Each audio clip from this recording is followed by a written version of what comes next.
early morning in San Diego. As the sun peeked through the coastal buildings on a quiet corner of the city, a middle-aged man stepped into Brew and Bloom, the very first branch of a now nationally famous milk tea chain. His faded hoodie, frayed cap pulled low to cover most of his face, slightly stretched-out jeans, and a pair of dull gray rubber sandals made him look no different than an unemployed uncle who just happened to wander by. But what no one knew was, this man was Ethan Cole, the founder and CEO of the very brand itself. 15 years ago, he brewed the first cups of tea right here. But today, Ethan hadn't come to be greeted as the boss. He came to listen not to polished reports, but to the true heartbeat of the shop. Lately, he had been hearing unsettling things. A slight dip in revenue at this location, staff quitting without explanation, and a few anonymous customer reviews vague, but clearly hinting at something. Nothing concrete. But Ethan was the kind of man who trusted his gut, and his gut told him it was time to come back. The glass door swung open. A soft jingle from the wind chime echoed through the air. A young cashier, eyes glued to her phone, didn't bother to look up. A staff member wiping down tables glanced briefly at Ethan, then turned away.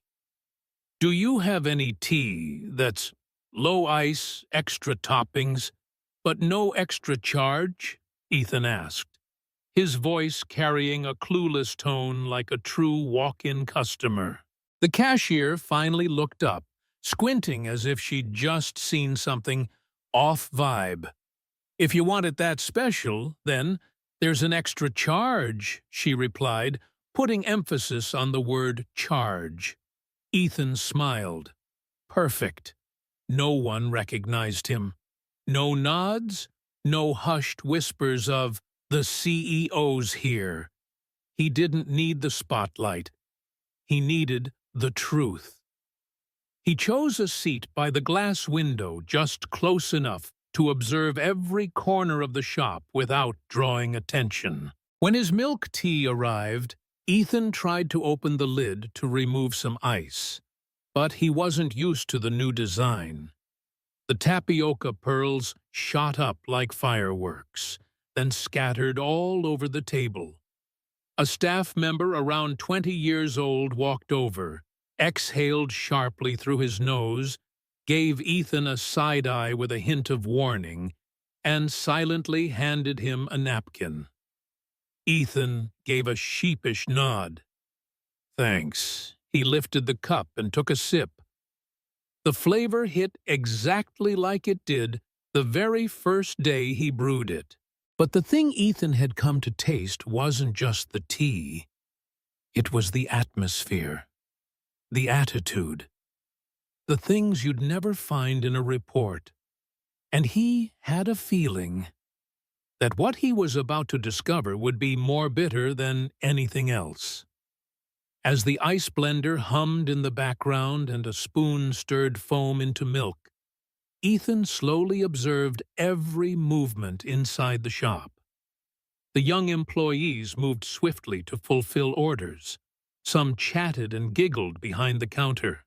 No one paid any attention to the quiet man sipping milk tea by the window, except him.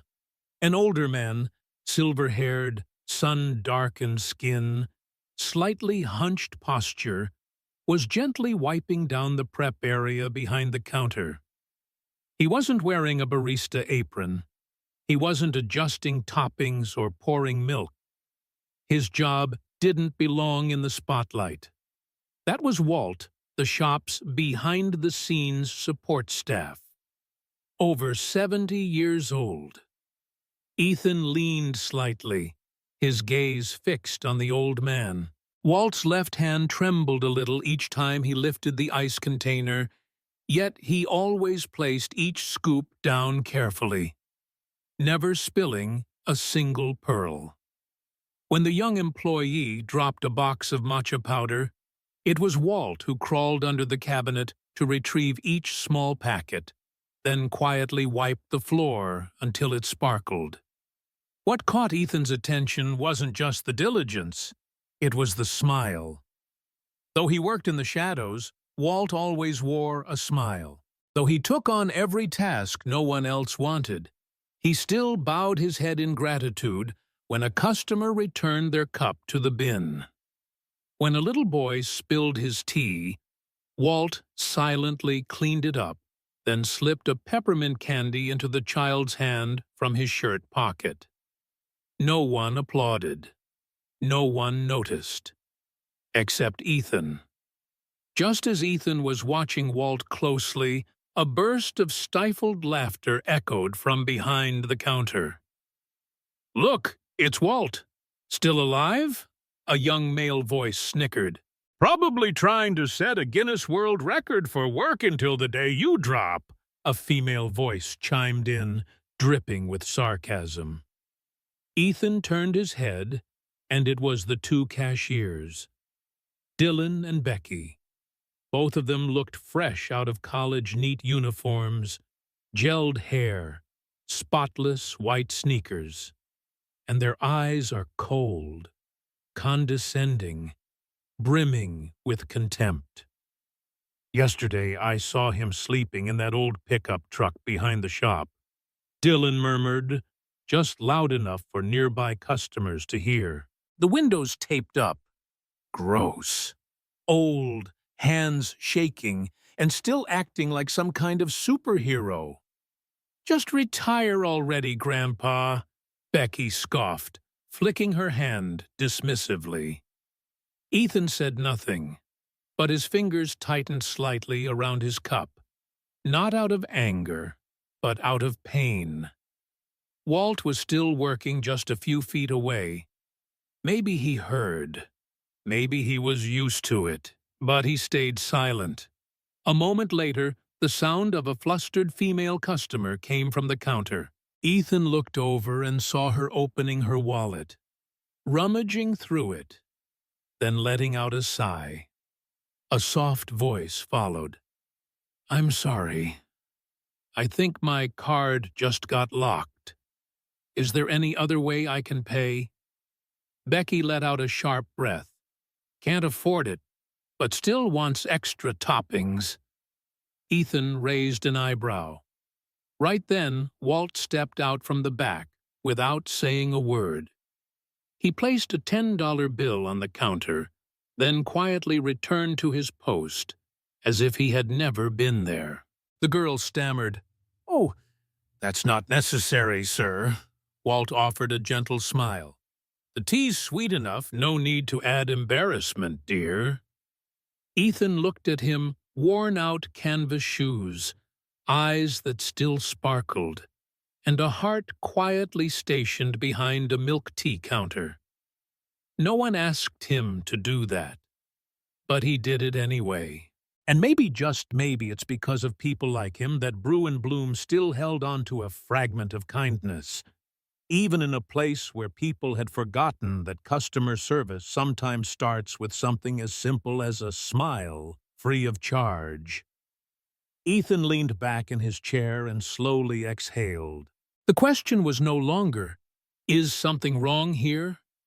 It was, "What will I do about what's wrong?"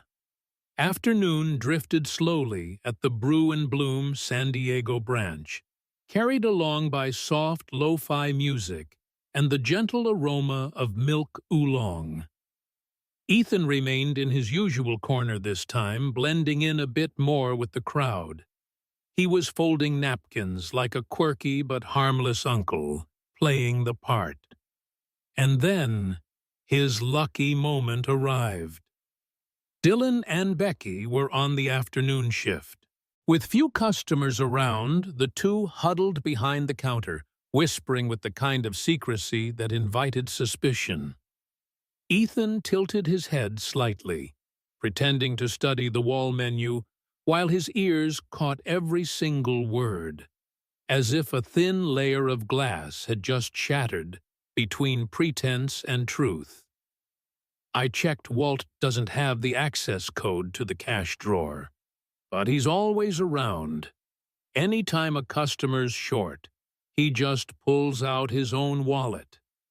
Yeah, like some outdated ATM. And no one's even monitoring him. Becky lowered her voice, but the conspiracy in her words was louder than the sound of the ice blender. This Friday night, peak hour, full crew, no one will notice. I'll accidentally report a missing amount, and you say you saw Walt near the drawer. If Patricia's on shift, odds of him getting fired? 100%. Dylan nudged her elbow. Then I'll bring in my cousin. Fast worker, and we split the bonus. Win-win, Becky sneered. And I seriously can't stand that fake saint face of his anymore. Customers always go, "Oh, Walt is so amazing." Makes me sick. Ethan sat frozen. Every sense in his body felt like it had just been drenched with cold water mixed with powdered rage. They were plotting to frame someone, a 70-year-old man, for being kind, not because of a mistake, not due to a misunderstanding, but as a calculated act, with planning, with timing, with motive. What they didn't know was the man pretending to be rating kiwi toppings was actually rating human decency. A staff member walked by and whispered, "Do you need any help, sir?" Ethan smiled softly and raised his cup. "No thanks. I'm just watching a movie." That night, Brew and Bloom closed at 9 p.m. The staff slowly trickled out, each taking their turn to shut off lights, wipe down counters, and exchange half-hearted nods goodbye. Ethan, still in his faded hoodie and old baseball cap, pretended to leave early. But in truth, he was sitting inside an old car parked a few blocks away, waiting. He didn't know exactly what he was waiting for, but he did know this. He needed to understand how Walt lived to fully grasp the life of a man they'd called a walking ATM, the old guy who lives in a truck and who might soon be falsely accused just for doing the right thing. 9:26 p.m. The back door of the shop opened. Walt stepped out, holding a small paper bag, probably leftovers. He gently rubbed his knee as he stepped down, moving slowly but steadily. Ethan followed from a distance, silently, and the farther they walked, the heavier Ethan's heart became. Walt didn't turn toward the main street.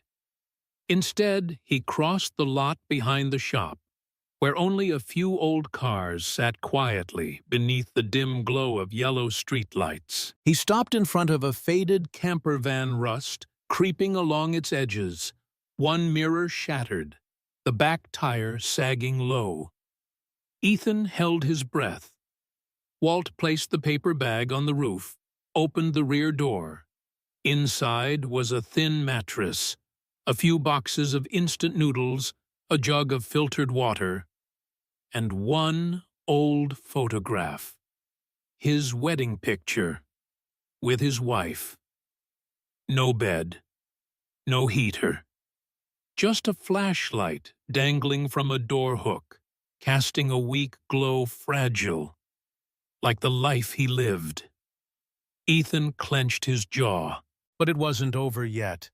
An elderly woman approached. It was Mrs. Christine, a long-time regular who stopped by the shop every morning. He's sleeping here again, isn't he?" she asked gently, her voice tinged with hesitation. Walt nodded, smiling. "I'm used to it. It's quiet here. No one bothers me. The kids at the shop, they don't know about this, do they?" "No," And they don't need to. As long as I'm alive, still able to work, that's good enough. Christine looked at him, eyes filled with compassion. You used to be an engineer, right? At a big factory? Walt nodded again, his eyes still fixed on the photo of his wife. After she passed away from cancer, I sold the house to cover medical bills. Didn't want to be a burden to the kids, so I found a small place to get by. At least here, I still get to work, still get to see people, still get to feel like I'm not invisible. Ethan heard every word, each one piercing his chest like a needle. He used to think he understood his employees, but no. Some stories never show up in revenue reports or KPI charts. Ethan drove away in silence, but in his heart a decision had already been made, one that could not be undone. A man like Walt doesn't need pity. He needs protection. The next morning, Brew and Bloom San Diego opened like any other day, with the sound of ice crushing, plastic cups clinking, and the familiar aroma of jasmine tea blended with cheese foam.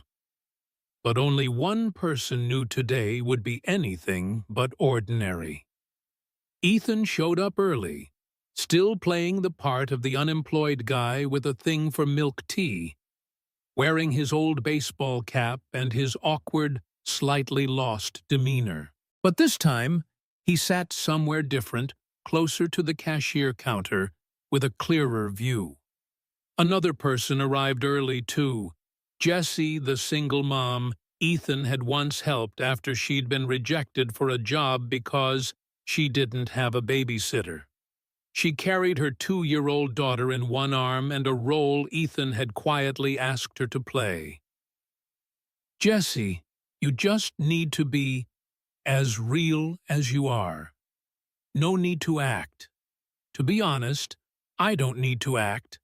I just want to be treated with respect. 9:45 a.m. Jessie walked into the shop.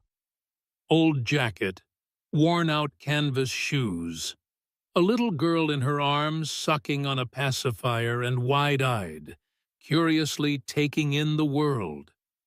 Jessie stepped up to the counter and pulled out her wallet, just $6 and a handful of coins. Can I get a medium milk tea, light ice, add fruit jelly? But skip the toppings if there's a surcharge. Oh, and no sugar's fine, saves me brushing her teeth later, Jessie added with an awkward smile. Becky was working the counter that morning. She eyed Jessie from head to toe, her expression barely hiding her irritation. So, what are you even drinking? Coloring tap water? Just give me the basic cup. I've got $5. We don't take sympathy cards here, ma'am, Becky replied curtly, tapping her fingers on the register.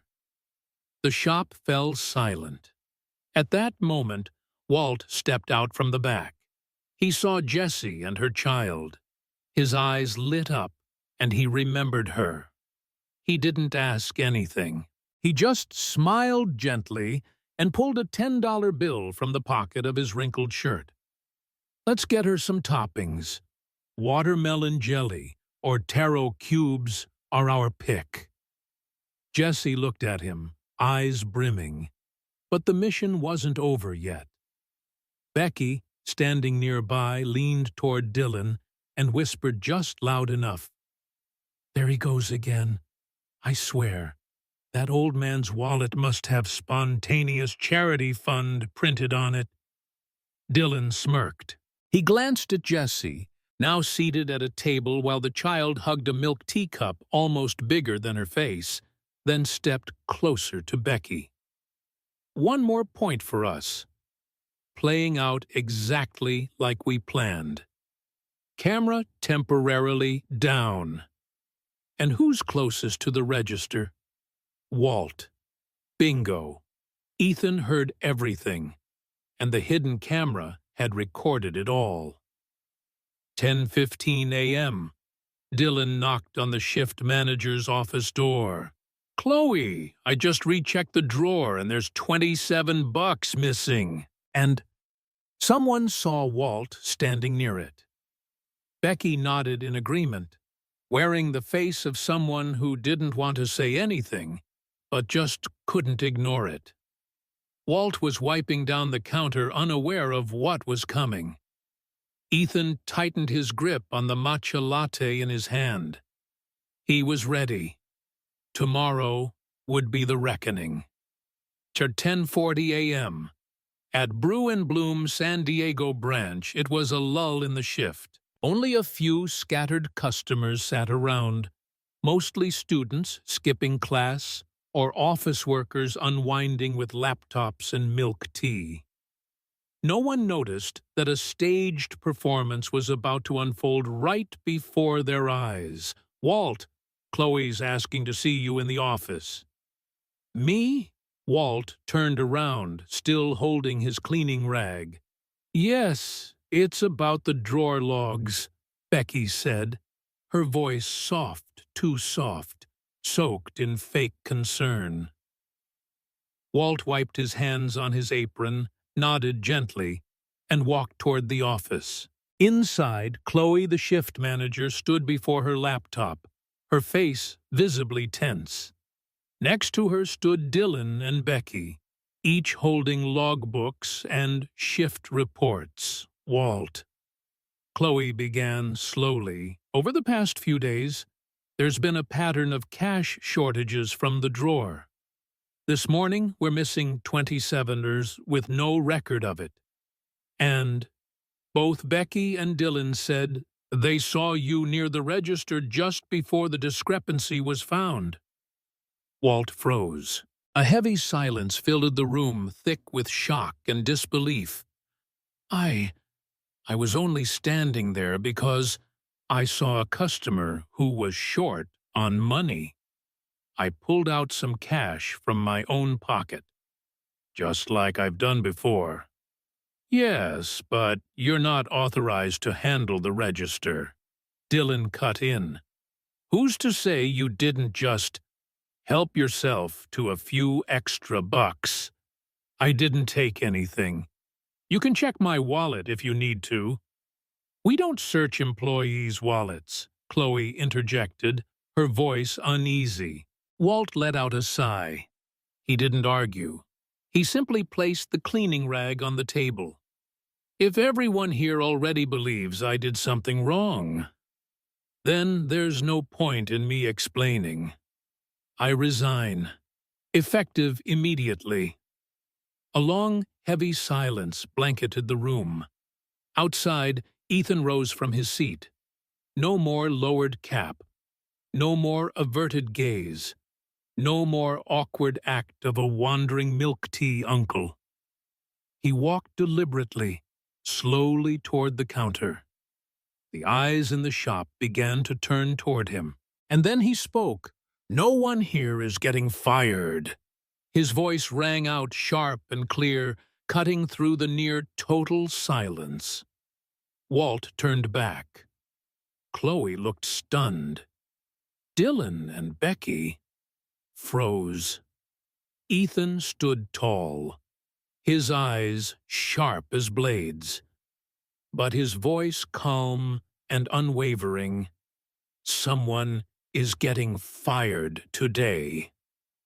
But it's not Mr. Walt." He raised his hand, and a small screen, operated by a technician Ethan had called in the day before, flickered to life.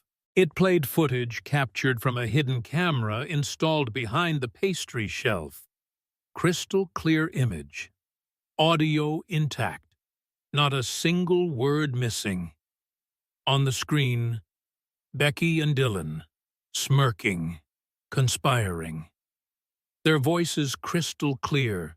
"Just let the old man help a few more broken customers. When Chloe notices the money's missing, all we have to do is nod. Then we recommend your cousin for the job. Easy. Chloe covered her mouth with her hand. Customers around the shop began whispering, some raising their phones to record like a scene unfolding straight out of a movie. Walt stood motionless. His eyes shimmered not with hurt, but with the raw disbelief of being vindicated. Ethan turned to Chloe. I'm Ethan Cole. I founded the Brew and Bloom chain with one core value: serve with kindness. Then he looked toward Walt. And Mr. Walt. He's the one who reminded me of that. As Ethan turned back around, he pointed straight at Dylan and Becky. You two aren't being misunderstood. You're being caught. I'm Ethan Cole. The moment those 3 words left his lips, the air inside the shop seemed to compress. Becky was so stunned she dropped her notebook to the floor. Dylan took a full step back, face pale as spoiled milk. Chloe's jaw fell open, eyes wide, as if she'd just seen a dragon in a hoodie step out from behind the milk tea counter. Ethan, however, remained steady, not angry, but composed. His gaze swept across every employee's face. Then he pointed at the screen. This is the truth, not gossip, not a gut feeling. A recording, a video, and a kind heart used as a scapegoat for selfishness. No one in the shop was chewing tapioca pearls anymore. From a corner table, a college student whispered, "Oh my God, undercover milk tea boss, this is like straight out of a movie." Ethan turned his eyes directly toward Dylan and Becky, as if their masks hadn't already crumbled. You didn't just try to ruin a decent man. You spit on everything I and my team have spent the last 10 years building. Dylan stammered, We just thought maybe he wasn't a good fit." Ethan let out a dry, quiet laugh. A good fit? The man who washed every cup, wiped every table, and used his own money to help struggling customer, she's not a good fit. But you two who dodge responsibility, fabricate lies, and orchestrate sabotage.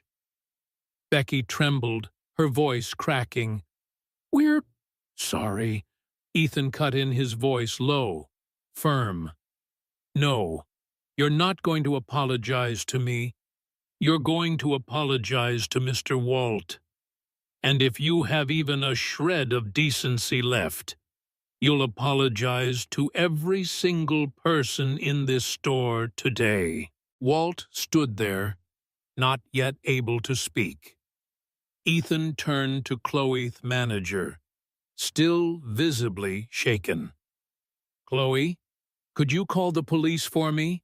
I believe I need to report a case of organized abuse of trust. Dylan's hand clenched into a fist. Becky's pale face had lost every trace of color. Wait, Ethan, you don't have to make this a big deal. Oh, but you two already made it a big deal. It's just that the audience today is a bit larger than you expected. The customers in the shop burst into applause. Someone whistled.